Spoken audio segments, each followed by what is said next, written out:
নতুন ব্ল্যাক প্যান্থারকে আনুষ্ঠানিকভাবে পরিচয় করে দেওয়া হয়েছে, আর স্টিভ রজার্স কিভাবে ইনফিনিটি স্টোনস আবার তাদের জায়গায় ফিরিয়ে দিয়েছিল সেটাও এবার আমাদের দেখানো হবে। আলোচনা করার মতো এখানে অনেক কিছু রয়েছে, তাই আর দেরি না করে চলুন সবকিছু বিস্তারিতভাবে ব্রেকডাউন করা যাক। আমি জানি আপনারা সবার আগে ডুমসডের নতুন ট্রেলার সম্পর্কে জানতে চান, যেটা ইতিমধ্যে সোশ্যাল মিডিয়ায় লিক হয়ে গিয়েছে। আমি আপনাদের ফুটেজ দেখাতে পারবো না, কিন্তু ট্রেলারে ঠিক কী কী দেখানো হয়েছে সেটা অবশ্যই জানাবো। ট্রেলার শুরু হয় ডক্টর ডুমের সিংহাসন দিয়ে। পুরো ফ্লোর জুড়ে সবুজ আভা ছড়িয়ে পড়েছে। এরপর আমরা সু স্টোনকে দেখতে পাই, যিনি অ্যাভেঞ্জার্স, নিউ অ্যাভেঞ্জার্স এবং এক্সমেনের সদস্যদের সামনে ডক্টর ডুমের ব্যাক স্টোরিকে বলতে শুরু করেন। সু বলেন, ভিক্টর সবসময় প্রতিটি ঘরে সবচেয়ে বুদ্ধিমান মানুষ ছিল। আচ্ছা, আপনার স্বামী তো রিড রিচার্ডস, আর আপনি কিনা অন্য একজনকে নিয়ে এমন কথা বলছেন? ব্যাপারটা সত্যি বেশ অবাক করার মতো।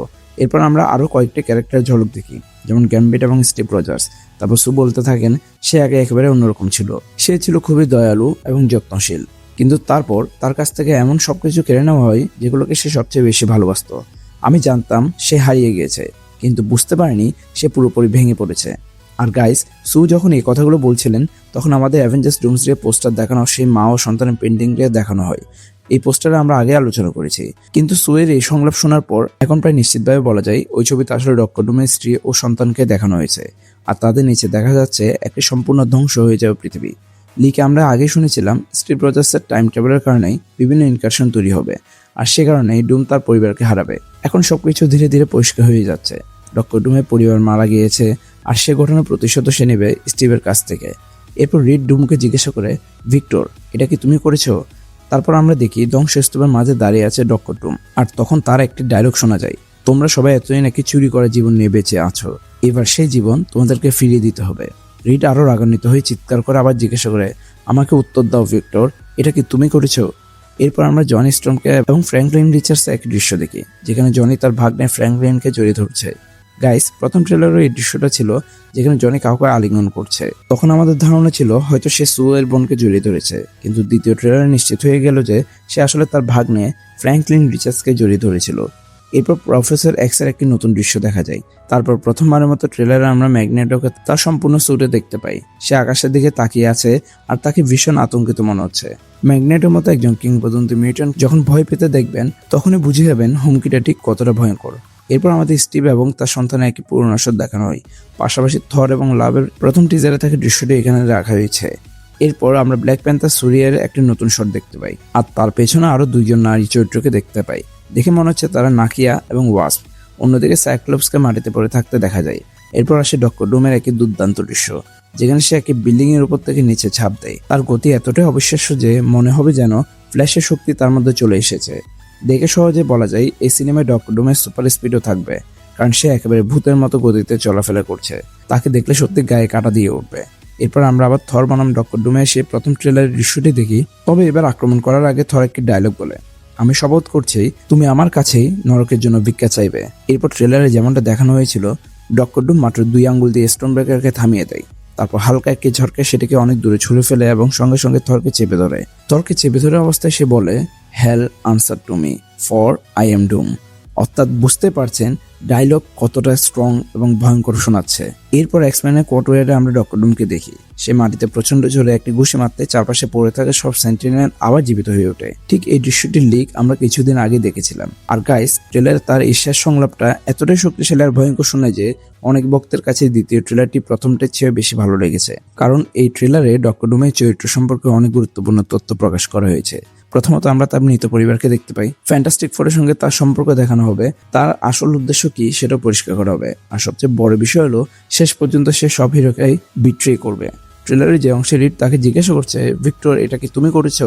সেটাই আসলে সেই মুহূর্ত যখন ডক্টর ডুম সব হিরোর সঙ্গে বিশ্বাসঘাতকতা করতে যাচ্ছে। কারণ সিনেমা শুরুতে সে হিরোদের সঙ্গে হাত মিলিয়ে ইনকারশন থামানোর চেষ্টা করবে, কিন্তু স্বাভাবিকভাবেই তার নিজের পরিকল্পনা সম্পূর্ণ আলাদা। নিজের পরিবারকে হারানোর পর সে একজন কোমল, দয়ালু ও যত্নশীল মানুষ থেকে পুরোপুরি বদলে গিয়েছে। আর গাইস, এ সময় স্টেজে ডুমসডে পুরো কাস্ট উপস্থিত ছিল। সেখানে পেড্রো পাস্কেল প্রায় নিশ্চিত করে দিয়েছেন যে রিড রিচার্ডস আর ডক্টর ডুম আসলে খুবই ঘনিষ্ঠ বন্ধু। অর্থাৎ সিনেমার শুরুতে আমরা এমন একটি অংশ দেখতে পাবো যেখানে রিড এবং ডক্টর ডুম খুব ভালো বন্ধু হিসেবে একসঙ্গে থাকবে। আর এই ছবিতে ক্রিস হেমসওয়ার্থ এবং অ্যালেন কামিং ছাড়া প্রায় সব কাস্ট মেম্বারে আপনারা দেখতে পাবেন। আর ভালো করে খেয়াল করুন, এখানে ক্রিস ইভান্সের ডান পাশে কে দাঁড়িয়ে আছেন? হ্যাঁ, ঠিকই ধরেছেন, আমাদের পেগি কার্টার। স্বাভাবিকভাবে স্টিভ রজার্সে ফিরে আসবে, তার সন্তানও ফিরে আসবে, তাই তার স্ত্রীকেও এই সিনেমা ফিরিয়ে আনা হবে। দর্শকের মাঝখান থেকে হঠাৎ করে ডেডপুল বেরিয়ে আসে এবং আর এই স্যুটের ভেতরে সত্যি রায়ান রেনল্ডস নিজে উপস্থিত ছিলেন। এখানে ডেডপুলকে 200 রঙের একটি নতুন স্যুট পরা অবস্থায় দেখা যায়। কেন সে এই রঙের স্যুট পরেছে সেটা এখনো জানা যায়নি, হয়তো সিনেমাতেও তাকে এই রঙের স্যুটে দেখা যাবে। এরপর ডেডপুল অ্যান্টম্যানের অভিনেতাকে একটি প্রশ্ন করে, থর কেন কেঁদেছিল? আপনারা নিশ্চয়ই জানেন ডেডপুল এবং উলভারিনের সেই দৃশ্যটির কথা ভাইরাল হয়েছিল, যেখানে মজার ছলে বারবার প্রশ্ন করা হচ্ছিল থর আসলে কেন কাঁদছিল। হয়তো অ্যাভেঞ্জার্স ডুমসডেতে অবশেষে আমরা এই প্রশ্নের উত্তর পেয়ে যাব। তবে এই প্যানেলের রায়ান রেনল্ডসের হঠাৎ ডেডপুল সেজে হাজির হওয়াটা কার্যত নিশ্চিত করে দিয়েছে যে ডেডপুল সত্যি অ্যাভেঞ্জার্স ডুমসডেতে ফিরছে। অবশ্য আমাদের জন্য এটা খুব একটা বড় চমক নয়, কারণ আমরা আগে জানতাম ডেডপুল এবং উলভারিন দুজনকে এই সিনেমায় দেখা যাবে। এরপর গাইস, অ্যাভেঞ্জার্স ডুমসডের একটি নতুন পোস্টার প্রকাশ হয়ে পেয়েছে, যেখানে শুধুমাত্র ডক্টর ডুমকে দেখানো হয়েছে। আর ভাই, পোস্টারটা সত্যি অসাধারণ।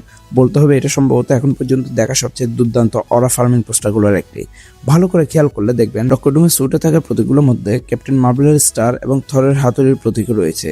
আমি আশা করছি সিনেমায় এর পেছনে ব্যাখ্যা দেওয়া হবে, কারণ বর্তমানে সবচেয়ে জনপ্রিয় থিওরি হলো ডক্টর ডুম তার নিজস্ব ইউনিভার্সের ক্যাপ্টেন মার্বেল এবং থরকে হত্যা করে তাদের শক্তি নিজের মধ্যে শোষণ করে নিয়েছে। আরও একটি মজার বিষয় হলো ডক্টর ডুমের বাম হাতে একটি সাদা ফিতা বাঁধা রয়েছে। আমার থিওরি অনুযায়ী এটা সম্ভবত তার মৃত স্ত্রীর শেষ স্মৃতিচিহ্ন, কারণ এখন পর্যন্ত ডক্টর ডুমের যত ডিজাইন, লেগো ফিগার অথবা খেলনা প্রকাশ পেয়েছে সবকটিতে এই সাদা ফিতাটি তার হাতে দেখানো হয়েছে। এরপর যদি আপনারা তার ডান কাঁধের দিকে জুম করেন তাহলে হালকা লাল আভা জ্বলতে দেখতে পাবেন। এটা স্কারলেট উইচের একটা ইঙ্গিত হতে পারে, কারণ ডুমসডে প্যানেলে ইতিমধ্যে একজন লেডবেরিন উইচকে দেখানো হয়েছে, যার পোশাকের রং বারবার পরিবর্তন হচ্ছিল। এদিকে আমরা অ্যাভেঞ্জার্স এন্ড গেম এন্ড করে নতুন টাইটেলও দেখতে পেয়েছি। এই সিনেমাটির নতুন কিছু দৃশ্য সহ আগামী 25 সেপ্টেম্বর আবার মুক্তি পাবে। প্যানেলের দর্শকদের জন্য যে ট্রেলারটি দেখানো হয়েছে সেখানে স্টিভ রজার্সের ইনফিনিটি স্টোনস ফেরত দেওয়ার পুরো যাত্রা দেখানো হয়েছে। পাশাপাশি টনি স্টার্কের সেই বিখ্যাত সংলাপটি যুক্ত করেছে, তুমি যদি সময় নিয়ে খেলো তাহলে সময়ে তোমাকে ছেড়ে কথা বলবে না। এরপর গাইস, মার্বেল আনুষ্ঠানিকভাবে তাদের নতুন গোস্ট রাইডারের ঘোষণা দিয়েছেন। রায়ান গসলিং এখন আনুষ্ঠানিকভাবে মার্বেলের নতুন গোস্ট রাইডার। মুভির পোস্টারও ইতিমধ্যে প্রকাশ পেয়েছে। সিনেমাটি 2028 সালে মুক্তি পাবে। আর এই প্যানেলে রায়ান গসলিং নিজে উপস্থিত ছিলেন। আর সবচেয়ে মজার বিষয় হলো গোস্ট রাইডার সিনেমাটি পরিচালনার দায়িত্ব দেওয়া হয়েছে ডেডপুল এবং উলভারিনের পরিচালক শন লেভিকে। তাই প্রস্তুত হয়ে যান, রায়ান গসলিং এর একক গোস্ট রাইডার সিনেমা আসছে। আর আশা করা যায় এরপর পরে আমরা মিডনাইট সানসের বাকি সদস্যরা এমসিইউতে দেখতে পাবো। মার্বেল আমাদের নতুন ব্ল্যাক প্যান্থারের ঘোষণাও আনুষ্ঠানিকভাবে করে দিয়েছে। ডেভিড জনসন হবেন এমসিইউর নতুন ব্ল্যাক প্যান্থার। তবে গাইস, ডেভিড জনসন আসলে টিচালা চরিত্রে অভিনয় করবেন না, বরং তিনি অভিনয় করবেন টিচালা জুনিয়র অর্থাৎ টিচালা ছেলের চরিত্রে। ব্ল্যাক প্যান্থার 3 এর মধ্যে আমরা টিচালা জুনিয়রকে নতুন ব্ল্যাক প্যান্থার হিসেবে দেখতে পাবো। সিনেমাটি মুক্তি পাওয়ার কথা রয়েছে 15 ডিসেম্বর 2028 সালে। সো নতুন গোস্ট রাইডার এবং ব্ল্যাক প্যান্থারের ঘোষণা, অ্যাভেঞ্জার্স এন্ড গেম এনকোরের নতুন ট্রেলার, অ্যাভেঞ্জার্স ডুমসডে এর নতুন ট্রেলার, নতুন কাস্ট ঘোষণা, সব মিলিয়ে মার্বেল ভক্তদের জন্য এটি ছিল একটি দুর্দান্ত প্যানেল। মার্বেলের ভবিষ্যৎ সত্যি ভীষণ রোমাঞ্চকর হতে চলেছে। আপনারা এই ভবিষ্যৎ নিয়ে কতটা এক্সাইটেড সেটা অবশ্যই কমেন্ট করে জানাবেন। আর এই অসাধারণ প্যানেল থেকে আপনাদের সবচেয়ে প্রিয় মুহূর্ত কোনটি ছিল সেটাও জানাতে ভুলবেন না। বাকি ভিডিওটি যদি আপনাদের ভালো লেগে থাকে তাহলে অবশ্যই ভিডিওকে লাইক এন্ড শেয়ার করিয়েন। চ্যানেলে নতুন হয়ে থাকলে চ্যানেলকে সাবস্ক্রাইব করিয়েন। Thanks a lot for watching guys. দেখা হবে পরে কোনো ভিডিওতে।